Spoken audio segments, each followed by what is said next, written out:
Welcome to basics of physics. और आज हम ये डिस्कस करने वाले हैं motion of charge particle moving in a magnetic field. ठीक है, एक चार्ज है, चार्ज पार्टिकल है, वो क्या कर रहा है, मूव कर रहा है मैग्नेटिक फील्ड में। तो मैग्नेटिक फील्ड चार्ज पार्टिकल के साथ कैसा बिहेव करेगा, चार्ज पार्टिकल का जो पाथ है वो क्या होगा, वो सब यहाँ पे डिस्कस करने वाले हैं। ठीक है, तो देखिए क्या है ये टॉपिक। पहले इसको थ्योरी वाइज समझ लेते हैं, फिर इसको डायग्राम से समझेंगे। ठीक है, क्या है, if a charge particle enters in magnetic field, अगर एक चार्ज पार्टिकल एंटर कर रहा है किसमें, मैग्नेटिक फील्ड में, comma there will be magnetic force act on it. तो वहाँ पे क्या होगा, मैग्नेटिक फोर्स लगेगा किस पे, पार्टिकल पे, है ना। कौन लगाएगा, magnetic field. Okay, and particle does work if force has a component along और opposed to the direction of motion of the particle. मतलब क्या हुआ कि अब क्या हो रहा है, इस पर वर्क करेगा। ठीक है, पार्टिकल को क्या करेगा, वर्क करेगा। कब करेगा, अगर फोर्स जो है वो क्या है, कंपोनेंट कवर कर रहा होगा। कौन से component, along the direction of motion या फिर oppose to the direction of motion. Okay, अगर इनके अलावा कुछ और है तो वहाँ वर्क की कंडीशन फिर पॉसिबल नहीं होती है। एक तो कंपोनेंट अलोंग हो या फिर अपोजिट हो। ठीक है, या फिर कोई एंगल बन रहा हो। अगर परपेंडिकुलर वर्क केस आता है तो वहाँ पे क्या होता है कि जो है वर्क वहाँ नहीं होगा। जैसे दूसरे केस में देखते हैं, in case of motion of charge in a magnetic field the magnetic force is perpendicular to the velocity of particle. अब क्या हो रहा है, अगर मैग्नेटिक फोर्स और वेलोसिटी ऑफ पार्टिकल परपेंडिकुलर हो जाए, 90 डिग्री हो जाए, तो no work is done and no change in magnitude of velocity. मतलब क्या हुआ, तो वहाँ पे कोई भी वर्क नहीं होगा और कोई भी चेंज इन वेलोसिटी नहीं होगा। ठीक है, यानी change in velocity of magnitude of velocity नहीं आएगा। कब नहीं आएगा, जब फोर्स और वेलोसिटी के जो कंपोनेंट हैं, ठीक है, वो क्या हो जाए, परपेंडिकुलर हो जाए। तो वर्क कब आता है, वर्क आता है जब अलोंग हो या फिर opposite to direction of motion of particle के। ठीक है, यानी कि या तो जीरो एंगल बना रहे हो या फिर 180 बना रहे हो एक दूसरे आपस में। कौन कौन, फोर्स और वेलोसिटी कंपोनेंट। ठीक है, चलिए अब यहाँ बात करते हैं कि यहाँ पे एक चीज़ और है कि जो मोमेंटम है, ठीक है, डायरेक्शन ऑफ मोमेंटम वो चेंज हो सकती है। ठीक है, लेकिन जो वर्क होगा वो ज़ीरो होगा और जो मैग्नीट्यूड और वेलोसिटी होगा वो भी क्या होगा, चेंज नहीं होगा जब परपेंडिकुलर रहता है वेलोसिटी और फोर्स। ठीक है, चलिए आगे बढ़ते हैं। अब इसमें बात हो रही है now the motion of charge particle in uniform magnetic field. अगर हमारे पास एक चार्ज पार्टिकल मूव कर रहा है किसमें, यूनिफॉर्म मैग्नेटिक फील्ड में, तो देखिए पहले केस में हम क्या लेके चलते हैं, the velocity v is perpendicular to the v मतलब मैग्नेटिक फील्ड। अगर वेलोसिटी b जो है वो परपेंडिकुलर किसके हो, मैग्नेटिक फील्ड के। ठीक है, okay, the perpendicular force Q V B, ये फोर्स होता है किस पे, चार्ज पार्टिकल, जो चार्ज पार्टिकल पे, जो कि मैग्नेटिक फील्ड की वजह से लगाया जाता है। क्या लगता है, charge into velocity into magnetic field, है ना। Q V B sine theta होता है, अब यहाँ परपेंडिकुलर कर रहा है तो थीटा 90 हो गया, तो क्यू वी बी हो गया। Act as a centripetal force and produce a circular motion. देखिए जहाँ भी सेंट्रीपिटल फोर्स की बात आ रही होती है वहाँ पे एक सर्कुलर मोशन का कॉन्सेप्ट आता है। ठीक है, तो सेंट्रीपिटल फोर्स कहाँ से मिल रहा है, ये जो फोर्स लग रहा है क्यू वी बी, ठीक है, जो कौन लगा रहा है, मैग्नेटिक फील्ड लगा रहा है, किस पर लगा रहा है, चार्ज पार्टिकल पे। तो यही फोर्स क्या प्रोवाइड कर रहा है, सेंट्रीपिटल फोर्स प्रोवाइड कर रहा है, सो दैट मोशन क्या, सर्कुलर मोशन हो जाता है ना, and perpendicular the magnetic field. और जो सर्कुलर मोशन होगा फील्ड क्या होगा, परपेंडिकुलर होगा। ठीक है, okay, the particle will describe a circle if V and V are perpendicular to each other. तो पार्टिकल क्या करेगा, सर्कुलर मोशन डिस्क्राइब करेगा, सर्किल बनाएगा अगर वेलोसिटी और हमारे पास जो मैग्नेटिक फील्ड है पहले से वो क्या है, परपेंडिकुलर हो जाए। अब देखो इसको डायग्राम से समझते हैं। अब मान लो ये जो आप क्रॉस लाइन देख रहे हो ये मैग्नेटिक फील्ड है जो कि इनवर्ड है प्लेन ऑफ पेपर में, आउटवर्ड होता है तो डॉट बनाते हैं। ठीक है, तो मैग्नेटिक फील्ड अगर इनवर्ड होता है प्लेन ऑफ पेपर में तो उसको क्रॉस से बनाते हैं, और अपवर्ड होता है तो उसको डॉट से बना देते हैं। तो यहाँ पे मैग्नेटिक फील्ड है, यूनिफॉर्म है। अब क्या हो गया, एक चार्ज पार्टिकल है, क्यू चार्ज पार्टिकल है, वो क्या कर रहा है, फील्ड में एंटर कर रहा है। और किस तरह से एंटर कर रहा है, 90 डिग्री पे। किसके 90 डिग्री पे, फील्ड के साथ। मान लो फील्ड जो है वो इनवर्ड है तो 90 डिग्री पे क्या कर रहा है, चार्ज पार्टिकल एंटर कर रहा है।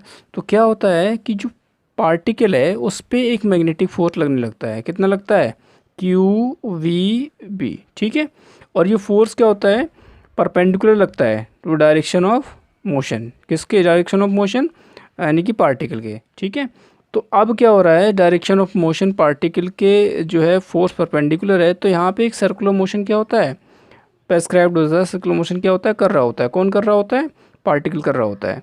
क्यों कर रहा होता है, क्योंकि आपको पता होना चाहिए कि परपेंडिकुलर एंटर किया है किसके, मैग्नेटिक फील्ड के। तो इसलिए यहाँ पे क्या हो रहा है, एक परपेंडिकुलर फोर्स आता है और वो परपेंडिकुलर फोर्स जो होता है वो क्या कर रहा होता है, एक सेंट्रीपिटल फोर्स प्रोवाइड करा रहा होता है। और सेंट्रीपिटल फोर्स की वजह से क्या होता है, वहाँ पे एक सर्कुलर मोशन होता है और एक सर्किल फॉर्म होता है, किसकी वजह से, पार्टिकल की वजह से। ठीक है, तो यहाँ पे क्या होता है, पाथ ऑफ द पार्टिकल क्या हो गया, सर्किल हो गया, जिसकी अपनी एक रेडियस होगी, है ना। सो ये जो मोशन है वो कैसा है, सर्कुलर मोशन है यहाँ पे।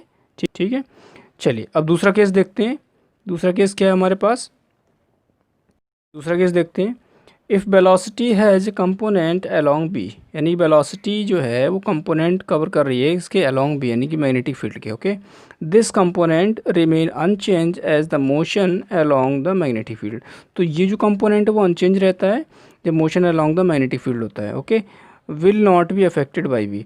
तो क्या हो रहा है कि जो वेलोसिटी है वो अब मैग्नेटिक फील्ड की वजह से चेंज नहीं होता है ना, क्योंकि वो उसके कंपोनेंट अलोंग कवर कर रहा है। मतलब कह सकते हैं कि एक कंपोनेंट है किसका, वेलोसिटी का, जो किसके अलोंग है, मैग्नेटिक फील्ड के अलोंग है। तो मैग्नेटिक फील्ड उस वेलोसिटी कंपोनेंट को चेंज नहीं होने देता है, ठीक है, उस पर कोई इफेक्ट नहीं डालता अपना, है ना। देखते हैं the motion in a plane perpendicular to B. Motion in plane जो है perpendicular to B is a before a circular one there by produce a helical. मतलब क्या होता है, अगर परपेंडिकुलर वाली सिचुएशन होती है तो वहाँ पे सर्कुलर होता है, लेकिन यहाँ पे ऐसे कोई सिचुएशन नहीं, तो यहाँ पे जो प्रोड्यूसिंग होगी वो किसकी होगी, हेलिकल की होगी। अब देखो उसको डायग्राम से समझते हैं, ज़्यादा समझ आएगा। एक मैग्नेटिक फील्ड है जो कि इनवर्ड है।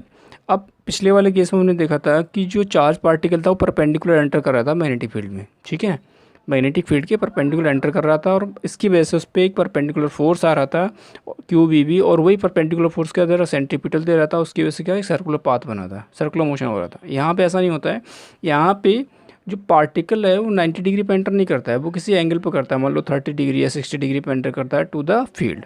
तो वहाँ पे क्या होता है, मान लो ये एंटर कर रहा है 30 डिग्री पे, तो यहाँ पे फील्ड के अलोंग, यानी ये फील्ड की डायरेक्शन है, फील्ड के अलोंग और फील्ड के परपेंडिकुलर दो अलग अलग कंपोनेंट बनते हैं। तो डायरेक्शन अलोंग एक बनता है, इसके वेलोसिटी जो बनता है अलोंग द फील्ड बनता है, और एक इसके परपेंडिकुलर बनता है।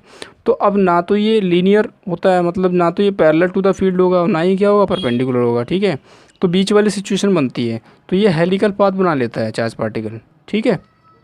देखिए दोबारा समझते हैं, जब पार्टिकल एंटर कर रहा है मैग्नेटिक फील्ड में तो किसी एंगल पे कर रहा है 30 डिग्री 60 डिग्री, है ना, टू द फील्ड।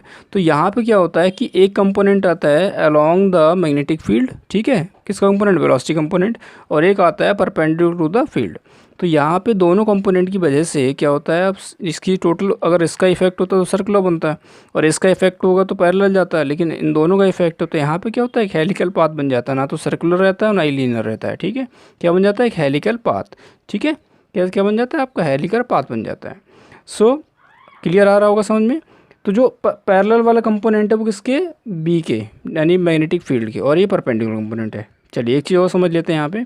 देखिए एक जब रोटेशन कंप्लीट होता है, हेलिक्स फॉर्म जो फॉर्म, ये हेलिक्स का वो जो फॉर्म बन रहा है यहाँ पे, एक कंप्लीट रोटेशन जब होगा, चाहे इन दोनों की बात कर लो या फिर इन दोनों की बात कर लो, तो इनके बीच के जो हॉरिजॉन्टल डिस्टेंस है वो क्या होगा, पिच बोला जाता है। क्या बोला जाता है, पिच, यानी इन दोनों के बीच की बात करें या फिर इन दोनों के बीच की बात करें, एक रोटेशन और एक रोटेशन, इन दोनों के बीच की बात करें तो यहाँ पे जो हॉरिजॉन्टल डिस्टेंस आएगा वो क्या आएगा, पिच आएगा, ठीक है। अब इनके मैथमेटिकल एक्सप्रेशन देख लेते हैं क्या है।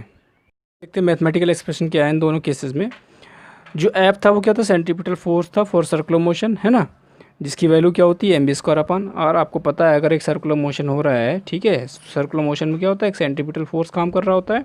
अगर मान लो इस सर्किल की रेडियस r है ना, और जो पार्टिकल है वो मूव कर रहा है जिसका मास m है और स्पीड उसकी क्या v है, तो यहाँ पे एक फोर्स लग रहा होता है सेंट्रीपिटल, वो कितना होता है, mv²/r, ठीक है, ये तो पता ही होगा आपको। तो ये सेंट्रीपिटल फोर्स कहाँ से आ रहा है, ये आ रहा है आपका QVB फोर्स, जो जनरेट हो रहा है किसकी वजह से, मैग्नेटिक फील्ड की वजह से। तो इलेक्ट्रिक फोर्स जो लग रहा है चार्ज पे, ठीक है ना, QVB, इसकी वजह से क्या आ रहा है, सेंट्रीपिटल फोर्स आ रहा है। So we can say F = F, तो QVB = क्या हो गया, mv²/r। हमने इसको सॉल्व किया तो यहाँ से हमने रेडियस ऑफ सर्किल निकाल ली जो बन रही है, वो कितनी है, mv²/QVB, v से भी कैंसिल आउट हो गया, तो mv/QV। तो रेडियस ऑफ सर्किल जो है वो कितनी आ गई, mv/QV। ध्यान देने वाली बात क्या है कि रेडियस ऑफ सर्किल जो बन रही है वो किस बात पर डिपेंड कर रही है। देखिए वेलोसिटी जो है अगर फिक्स रखी जाए और अगर v की वैल्यू फिक्स रखी जाए, तो यहाँ पे एक चीज़ समझ आ रही है कि जो r है वो प्रोपोर्शनल क्या है, मास/Q के, है ना। तो अगर मान लो दो पार्टिकल हैं, जैसे एक पार्टिकल एक चार्ज पार्टिकल फिर दूसरा चार्ज पार्टिकल, अगर दोनों चार्ज पार्टिकल के मास और क्यू का रेशियो सेम है तो स्पीड मैटर नहीं करेगी, ठीक है, स्पीड वही रहेगी, स्पीड चेंज भी नहीं होती है। अब दोनों केस में जो रेडियस बनेगी सर्किल की वो क्या होगी, सेम होगी, है ना। अगर मास बाई क्यू का रेशियो बढ़ा तो रेडियस बढ़ जाएगी, मास बाई क्यू का रेशियो कम हुआ तो रेडियस कम हो जाएगी।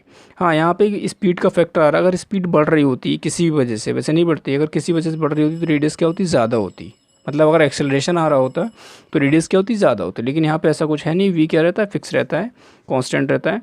तो आर अब किस पे डिपेंड करके, टोटल एम अपॉन क्यू के रेशो पे। अगर मास बाई क्यू का रेशो सेम है तो दो पार्टिकल के लिए तो रेडियस भी क्या रहेगी सर्किल की, सेम रहेगी।